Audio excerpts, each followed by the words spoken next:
It's not in the face! Thank you. Hello and welcome to Hey, Not the Face with your host, John Nash, and your producer, me, Steffi Haynes. And today we are going to look at the latest UFC antitrust case update.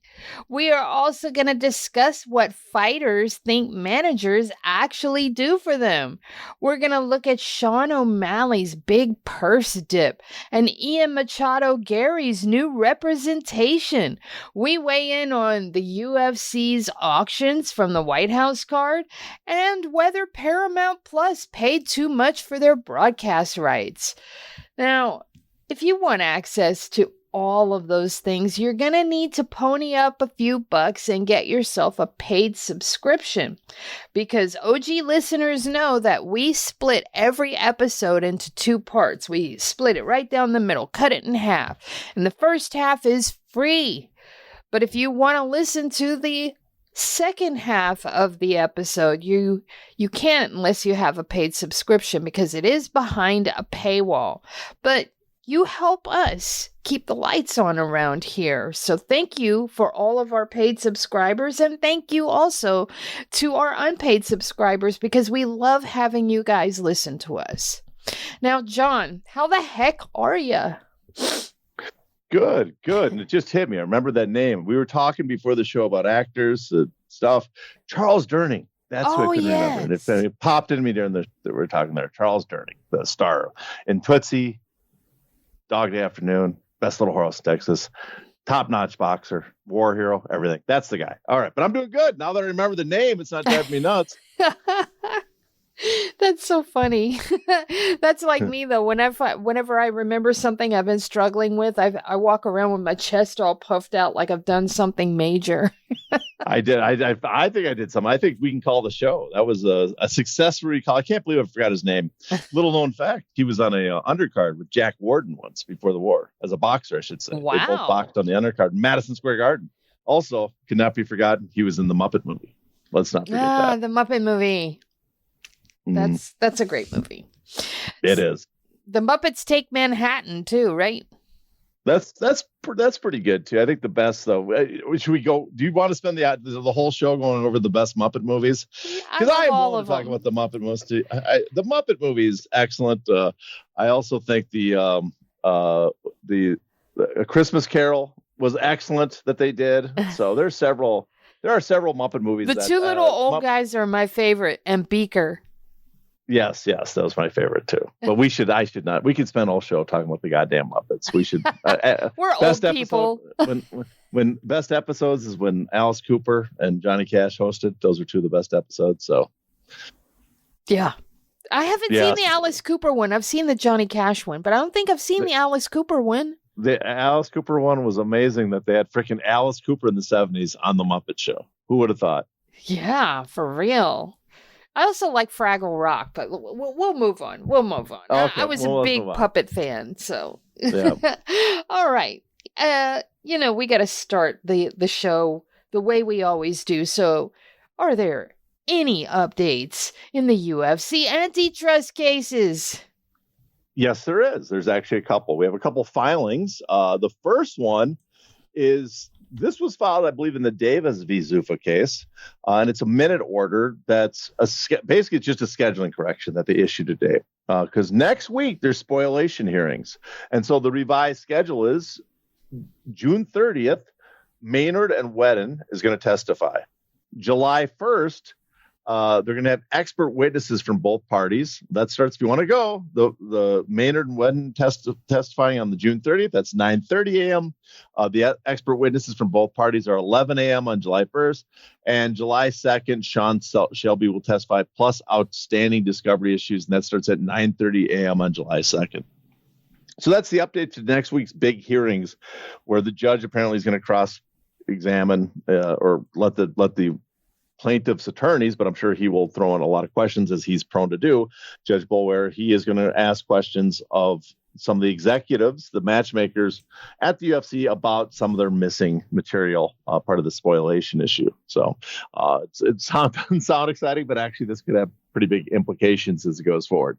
And the fact that it's part of the Davis minute order, I don't know if we should read anything into it, but I just found that kind of interesting because Davis is depending a lot on that spoliation because their claims, they need the evidence from those messages to prove their case that Davis should not be, that Davis should have standing, I should say, and that Davis also should be able to represent all the fighters outside the UFC seeking injunctive relief. And should remember that is a bench trial case if it goes to that point. And so there's no jury. So the judge will be the one to determine what the outcome of that case is. So that could potentially be huge. I don't want to oversell it, but it's hard to oversell the potential of that one if it makes it all the way to a trial basis. And then the other filing was part of the Johnson versus first round management filings.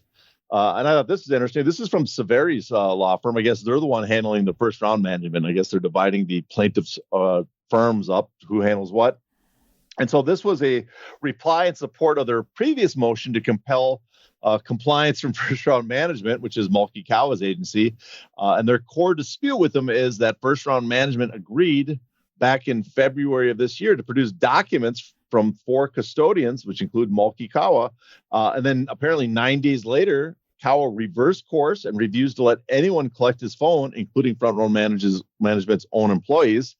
And so the plaintiff's arguments are that front row management's good faith claim is contradicted by 17 months of delays and reneging on the deal that they had, that front row management is re-raising objections that already were rejected by Boulware in the dominance case, subpoena fight that they had, that the personal or business device mixing problem of Kawa and front row management is self-created and it can be solved just by changing the search term. So that's not a valid shield to not hand over your material. And the plaintiff said they already agreed to cover collection costs, but what they won't cover is front row management's resistance costs. In other words, the delays, paying extra because there's delays and front row management refuses to comply. So it's fairly interesting. Now, there's some questions with that case, right? The plaintiffs also had a footnote that's worth mentioning.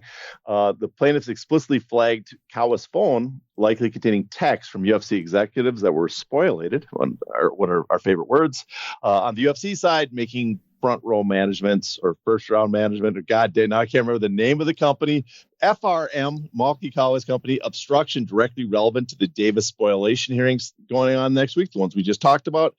And so that's what's kind of interesting about that is, what makes that noteworthy, I should say, is that the plaintiffs are claiming that the executives at the UFC, Shelby, Maynard, Dana White, all those guys, deleted important text messages between them and management that revealed negotiations and other things that are important to the case. And one way to show that they did is that if they have management's phones that have text messages between them and the matchmakers at the UFC, they can show that those things were relevant and that the spoliation then has a major impact on the case. They can either retrieve some of it from these management or show that, yes, we have some of them, but there's vast numbers still missing because only a select few of the management have handed them over. So that makes it important. So there's, what's interesting too, and this is a couple other things that come to mind when I read this, the filing referenced Kawa's declaration. Remember, we talked about that declaration last week, where he stated he does not consent to the plaintiffs or anyone else reviewing material on his phone in any manner. Okay, that's a declaration about his current position on discovery, but that's not a factual assertion about past events. So I think actually Zach Arnold pointed out, his perjury exposure there is limited. He has not set himself up where he said he's, under threat of perjury when he did this declaration. He set himself up to the best of his knowledge. But the more pointed implication in the filing is different because the plaintiffs are suggesting Kawa's phone contains text with the UFC executives, one of which could be Dana White, which would kind of disprove the theory that Dana White has completely given up matchmaking. these were never produced. And so if, Kawa previously made sworn statements about the completeness of his communication with the UFC, but his phone contains, if his phone, I should say, contains undisclosed responsive text, I guess that possibly could be where perjury obstruction exposure could arise, potentially. I think he's kind of protected himself pretty good, but it's kind of telling why they want it. And I'm not certain he makes a strong enough argument why it should not be handed over, considering, the fact that it looks like, the plaintiffs make a pretty strong argument that it could be important material in there. And the final thing I'll note about this and all the other managers, it is interesting that they have a fiduciary responsibility to their fighters. They look out for the fighters. And here they give an example with this case and filing is an example that you might have evidence that could win this case for the fighters, which could do two things. One, it could get injunctive relief, making it a more competitive landscape, which would be better for your fighters, you'd think, right? And the second is you could get your fighters another large settlement or winning of the case, which also would be good for your fighters. So it is interesting, I think, when you look at it, how much the managers who are representing fighters, who would be the winners of the plaintiffs winning, how much fight management is going out of their way to make sure to basically protect, it looks like, at least from my point of view, to protect the UFC, to protect Zuffa in this case.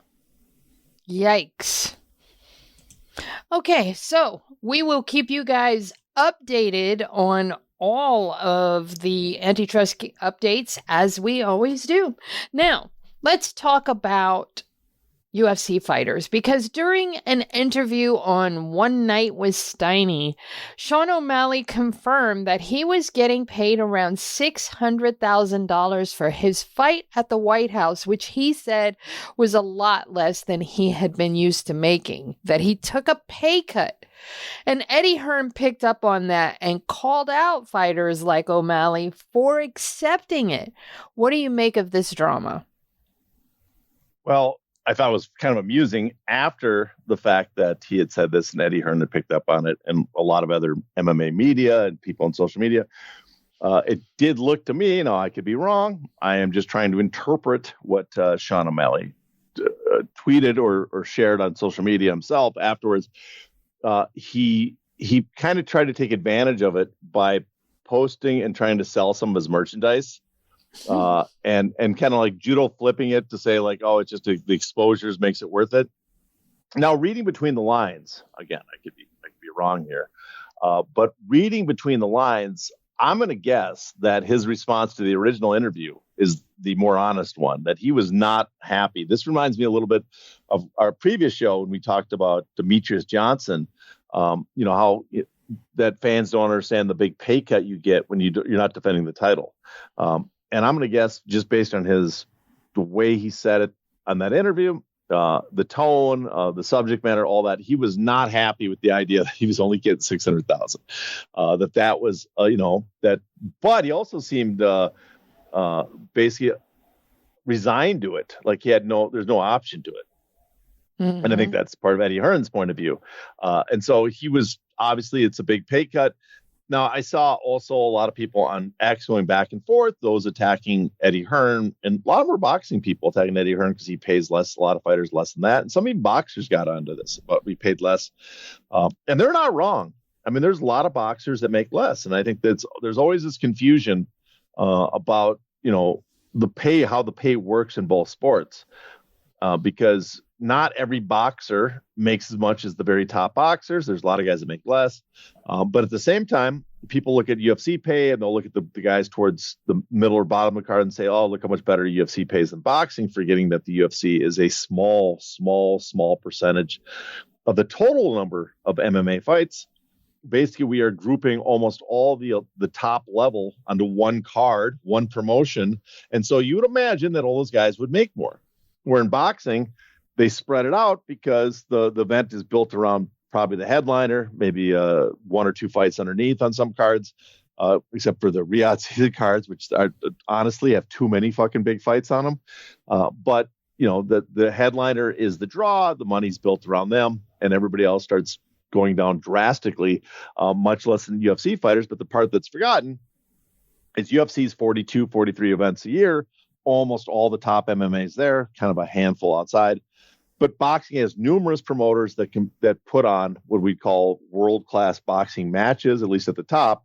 And so when you talk about 43 for the UFC and perhaps a couple hundred around the world of what we would consider, top level boxing, not all of them making millions, not all making hundreds of thousands. But when you group that together, you start to see a pattern where at the very top, a dozen, a score, whatever, generally make more than anybody in the UFC. There's a premium at that point, and then you get down below that, and it's not really, there's an advantage for MMA at all. In fact, boxing might, on the mid-level, the median boxer, which is really, really low paid to begin with, boxing might pay more. So that's one thing people forget. And people also, want to go after Eddie Hearn for paying less, and that's true too. But I think Eddie Hearn's point too, and I think this is the part missed by everybody, is that O'Malley is technically, not technically, he has been arguably one of the biggest stars in the UFC, is he not? Now, is he as big as some of the biggest stars in the UFC? Is he? I don't think he's as big as Poatan. I don't think he was as big as Ilia Topuria. There's guys ahead of him, but when you look at the name recognition and stuff, the how much people knew who he was, his record and success in the promotion, he obviously, I think it's hard for me to say there are 10 fighters I would put ahead of him as draws attractions in the UFC. And so as one of the 10 best guys, one of the 10 biggest draws, however you want to frame it, getting $600,000. Now, yes, it's the third fight on the card, but he's the third fight on the card because the UFC dictates where he's going to fight, and he has no say where he's going to fight. And so he doesn't have an option to ask for another fight where I can be higher on the card and get all the money. He doesn't get that option. So that part is, I think people are missing. The UFC, yes, their cards are deeper because everybody's on UFC cards. But at the same time, I shouldn't even say at the same time. I also saw a lot of bad takes. I gotta address one of them was terrible, I thought. I'm not going to bring up who said it, but it was just a terrible take. And that take is that someone brought up is that they had a whole conversation about that they wanted to make the argument that what the UFC does is they're not one fight commitments, they are multi-fight commitments. In other words, when you signed Sean O'Malley for $600,000, the UFC is not committed to just that one fight for $600,000. They're committed for 8 fights for times $600,000 for $4.8 million. And then it'd go up if you did a title fight. And that is one of the most ridiculous I was just really, really had to hold it in from getting really angry when I saw that take, because that is someone searching for a way to defend, the UFC in this, because the UFC is not committed for 8 fights, because if a fighter loses, we know the contract, they do not have to pay. Also, no one in accounting ever does that. No one says, oh, those 8 fights are already pre-committed, because we don't know if the fights are going to take place, right? So that argument was absurd, but you see that a lot now. People trying to defend the pay this way, at the same time, people exaggerating what boxers make. But I think the overall point of this discussion should be just more evidence that fighters do not have much leverage, because they had more leverage. They could get more than just $600,000, a fighter of his caliber, fighter of his recognition. And 2, that fighters, as many on X were quick to point out, fighters are not really willing to stand up for themselves, or not willing to go out of their way. I shouldn't say even go out of the way. They're not willing to step out of line at all to confront the UFC about the fact that their pay seems ridiculously low. They do not want to criticize the UFC at all. And that suggests to me that the UFC has tremendous power and leverage over their careers, something that would suggest to me that they might have some form of monopsony power over their careers if fighters are so terrified of offending the UFC that they could not come out and state the obvious that they were underpaid for a bout. So that's what I get out of all this. All right. Now, let's keep this going a little bit, because we talked about managers earlier. And so the next couple of questions are going to be about fighter management. Now, Giorgio Poulos had a video where he asked Aljamain Sterling and Joshua Van what a manager does. What did you think of their answers? Well, my first thought is that it's kind of an oxymoron to say MMA management. So I don't really think there's many managers of careers in MMA. But the interesting thing, that was an interesting little interview. That was really interesting. One is you could tell Aljamain Sterling had a good comment, pointed comment about what do MMA management do? They answer the phone and say, he'll take the fight or not, right? I shouldn't even say that. His point was the matchmakers call the MMA manager and says, we have a fight at excess date, and this is, who he's going to fight, how much he's going to get paid. And the MMA manager's job is then call the fighter and tell him what's been done. Basically, they have no input beyond playing telephone, being a middleman, to bring the news to the fighter, which, describes probably a lot of other MMA fighters. The other interesting thing is the other comment by Josh Van, who was the other person, I believe, in that interview, right? His comment was, when asked, why do you have someone, I'm going to paraphrase the interview, the question, why have someone that all they're going to do is just answer the phone for you and then convey the message? And his point was, well, you don't understand, is that guy got me into the UFC, that manager. And I thought, now there's two ways to read this. There's two ways. The into is the key part. Did his job, is he describing that he built you up to the point that you have such a career that you could get into the UFC to fight, be in this Premier League, this premier promotion? God, I haven't made the slip and called it a league. This premier promotion. That's one thing. That's kind of a manager doing his job, guiding your career, building you up. But the other way I could read it, and this is the way I technically read it, he's the one that has the contact. The manager has the contact to get you into the UFC. And that's why you have to continue to pay him afterwards, is because he got you into the UFC. And what does that describe? Well, that describes what we've talked about numerous times on here, is that a lot of them function not as managers, but as brokers. That their whole point is, we find people, get them in the UFC.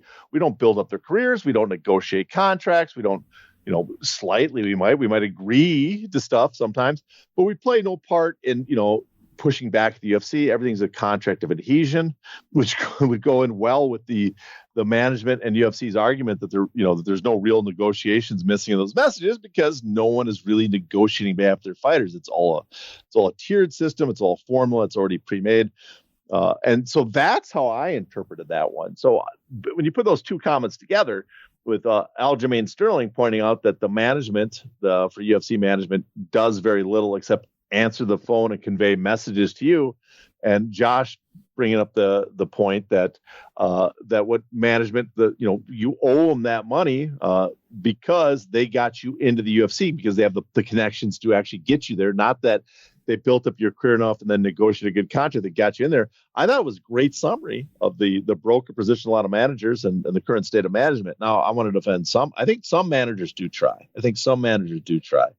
But I think that was a good summary of the current state and how many of the people operating and managing in the UFC, they're there not because they've proven themselves, right? They're not, Shelley Finkel and other guys have gotten massive amounts of money for their fighters.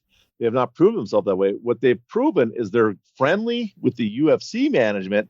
And because they're friendly with UFC management, they have their ear and can get people into the UFC with as little friction as possible between them and UFC management matchmakers. So I found that a slightly, not slightly, I found it a somewhat fascinating little interview, but I thought that was revealing those two little comments by perhaps intoxicated Aljamain Sterling and Joshua Van. All right. So keeping the trend here of management, Eddie Hearn, who we just talked about a question or two back, is apparently now representing Ian Machado Garry. What exactly can Eddie Hearn do for him? Oh, so much.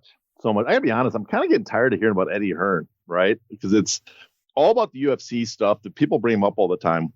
Now here, people make a big deal like, oh, it's Eddie Hearn, he's playing games with the UFC, he's fighting back, he's got all these big plans. I think that's reading too much into it. But I also think there is a benefit to having Eddie Hearn with Garry here, because I think he's realized with Tom Aspinall that UFC fighters in the UK have perhaps more renown than people suspected, right? that there's an audience for them there, a market, because Eddie Hearn is so ingrained in the fight business because he's already got these contacts. These guys have been kind of dependent on the UFC making contact, because you got to remember the UFC controls so much of the sponsorship market, because they control everything in the cage. They have these deals with all these sponsorship partners that come into the UFC and have a budget that goes to the fighters. And then the UFC kind of determines who gets a piece of that. So a lot of fighters, they spend their time worried about, being good with the UFC and having them find sponsorship. And then here he has two people that are somewhat probably better known in the UK than they are elsewhere. And he's already built up, him being Eddie Hearn, he's already built up a relationship, already built up sponsorship connections, things like that. He's like, it's proven to him not as difficult to get these guys actually somewhat lucrative deals to build up their profile in the UK. And so, as silly as it sounds, as much as this is kind of I think it was a attempt to just poke his thumb into Dana's eye by doing this kind of gimmick, I do think there's a good chance. Now, I could be wrong. I haven't seen any of the contracts. I haven't seen any of the deals that they got. This is just me reading between the lines and talking to other people. But I do think there's a chance that this actually, what might have started as just an attempt to tweak Dana White and the UFC, this might actually turn out to something that actually turns beneficial to these fighters to have Eddie Hearn operating this way for them. But what he's not doing, obviously, is he is not getting them big fights. He has no control over that because they're locked in the UFC. He has no means doesn't seem to be doing anything to get him out of the UFC. Has no way to negotiate bigger contracts in the UFC. It doesn't seem like, the UFC can just, make Tom Aspinall sit as long as they want. And that's kind of the sad part, because if you look at like his client, Anthony Joshua has a contract with DAZN and Matchroom, and they're supposed to be, exclusive to them. But what happens when a goddamn gigantic paycheck can come his way by fighting Jake Paul or Tyson Fury? Well, they find a way to get him out of that deal so he can go make tons of money somewhere else. And Tom Aspinall, that same potential, kind of maybe not quite as big as Joshua, but it does seem very plausible, very, very plausible, that if if MVP wanted to hold another event on Netflix, they could probably sell a Tom Aspinall Francis Ngannou fight for a sizable amount of money. Not as much as Fury versus Joshua, not as much as Canelo versus Crawford, but enough that those guys would make record paydays. And yet those fighters cannot take it because they are locked into a exclusive contract, one that will not bend so they can get this bigger offer. That's what's somewhat amazing, that there is a ton of money sitting on the table right now for a handful of probably UFC fighters, if they can get out of their deal to go fight on Netflix, but none of them can do it. Meanwhile, every boxer is throwing their promoter and management to the side to get that Turkey al-Sheikh money. That same opportunity doesn't lie with MMA fighters. Let's move on a little bit and talk about the UFC proper.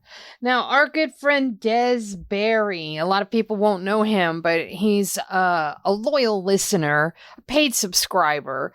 He frequently gives updates on things that the UFC sells. Now, we briefly mentioned how the UFC was auctioning off the place cards, the named place cards from all the press conferences in the lead up to the White House event and the press conference that was after the White House event, and they were going for many thousands of dollars. Since then, there have been more auctions of collectibles from that event, from the White House event, and the prices are insane. We're talking about fight kits, we're talking about chairs from the red corner and from the blue corner, just every little thing that they can auction off, they are. And we are talking about mega money, multiple tens of thousands of dollars for each of these items. They have also talked about Dana White specifically spoke about putting together a music soundtrack album or CD or something along those lines, a stream, what have you, from the White House event, from all of the military band, the Marine band, all of the songs that we heard there, all of the music that we heard there. They're talking about putting together a soundtrack, and I am certain that that will not be a free soundtrack. You will probably have to pay a premium price to download it. Things to note about these auctions: nowhere on the auction does it say that any of it, a portion of it, all of it, is going to charity. So, John, we got to talk about this a little bit. There's not really a question here, but we got to talk about all the ways that they are still making revenue off this card. And if we go back in our memory palaces, if we rewind the script a little bit to several episodes back, I know where you're going. I know where we're going. Who the hell has been beating this drum? Ahead. Skip ahead, everybody. Who's been beating this drum? Me. It's been me. It has been me. I mean, I did. But you have to pat yourself on the back, John, because am I even in this mindset? Because you taught me this. You did. Well, so you should actually take a victory lap with me. Okay, I will take credit for being right about something I was wrong about, but by being wrong, I was right originally, so I'll take credit for that. I said there'd be sponsors, the UFC is going to get money from the broadcast rights, all that stuff.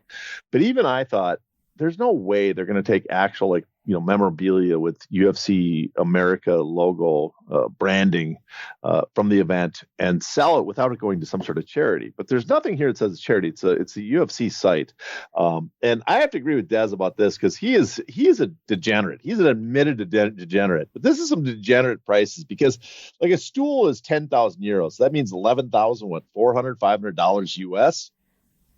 There is not even a real UFC belt, a replica belt signed by Justin Gaethje. That's over 10,000. That's 10,000 euros. Here's some Sean O'Malley. You got 600,000. They're selling your signed shirt that you wore there for 10,000 or more euros. You're not getting a dime of that, I don't think. And the reason he's not getting a dime is because that is part of the event merchandise. It says in the contract. It says in the agreement. The stuff that's signed that they do at the event. Now, I'm not 100% certain because maybe he signed this afterwards. Maybe it's part of the a different bundle. But usually the stuff at the event, the clothing, the poster signed, all those things, those goes under event merchandise. Fighters get none of that. That is not part of the merchandise agreement.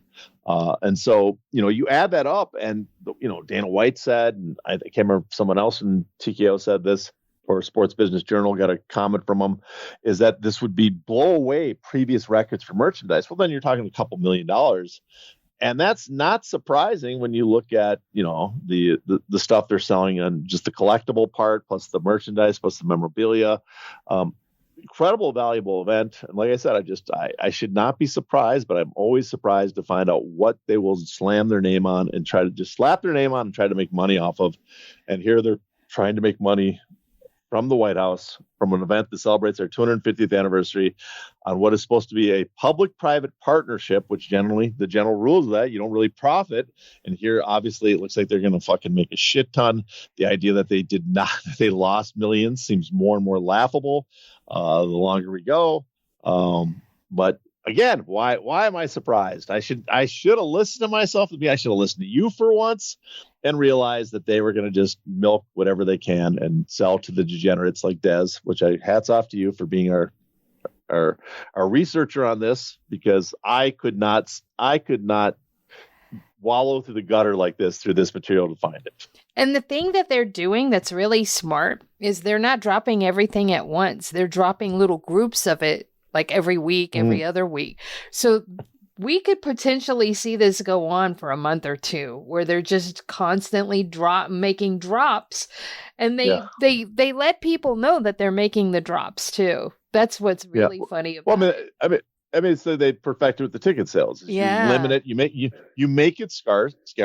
if it's scarce, if people are not sure how much is available, if there's not sure there's other options, if this is only they can get right now is this. People should be familiar with this. This is what happened with COVID. When COVID shut down everything, supply chains were broken.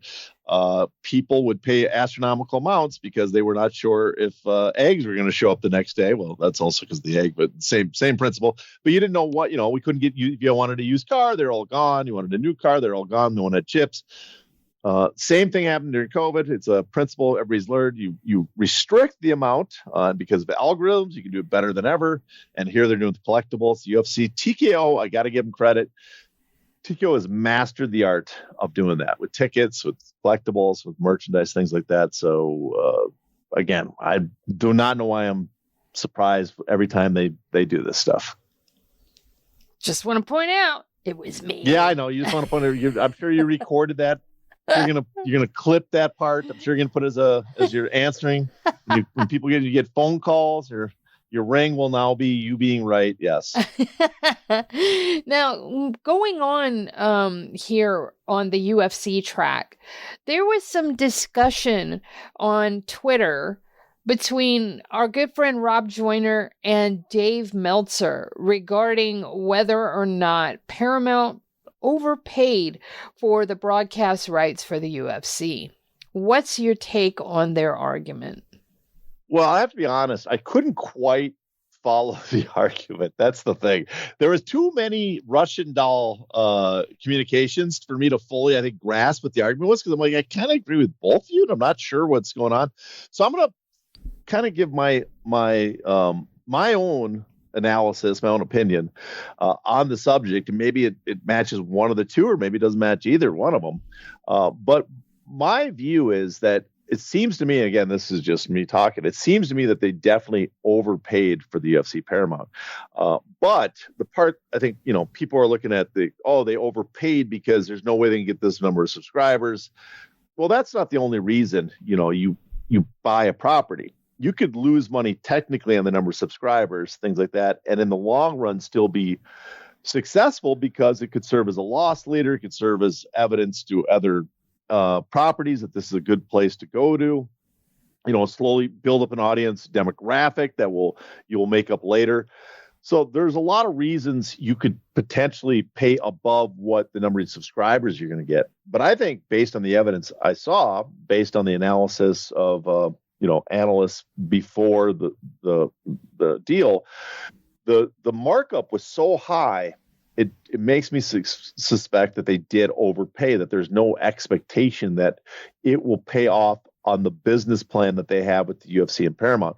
But I also think it pays off in other ways. I think they overpaid by what I think the 20% was the general 20 to 25%.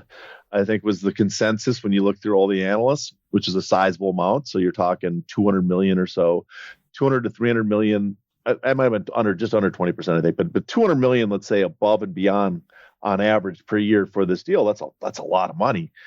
But what do they get out of it? Well, I guess there's a chance that in some ways they didn't view they overpaid because they were alerted that the UFC was going to be at the White House, and this is one idea, possibility. They were alerted UFC is going to be at the White House. If the UFC is going to be at the White House and we get to put it on Paramount behind a subscription page where everybody has to subscribe, that could boost our subscription so much it's worth paying them extra. That's one possibility, and that's why I do think, I'd like to label the White House card kind of corrupt, because what you're doing is you gave the UFC this event, you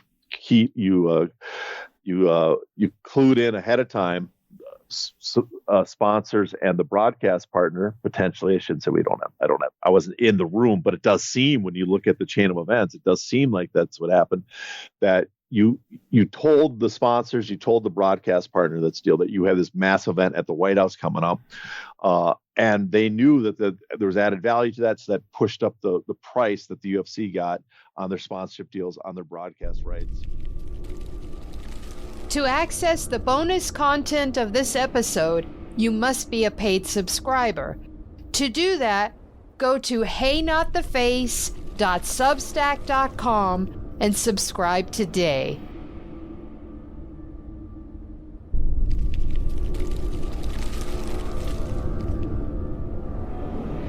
Ow! Ow! Not the face! Ooh, okay, the face!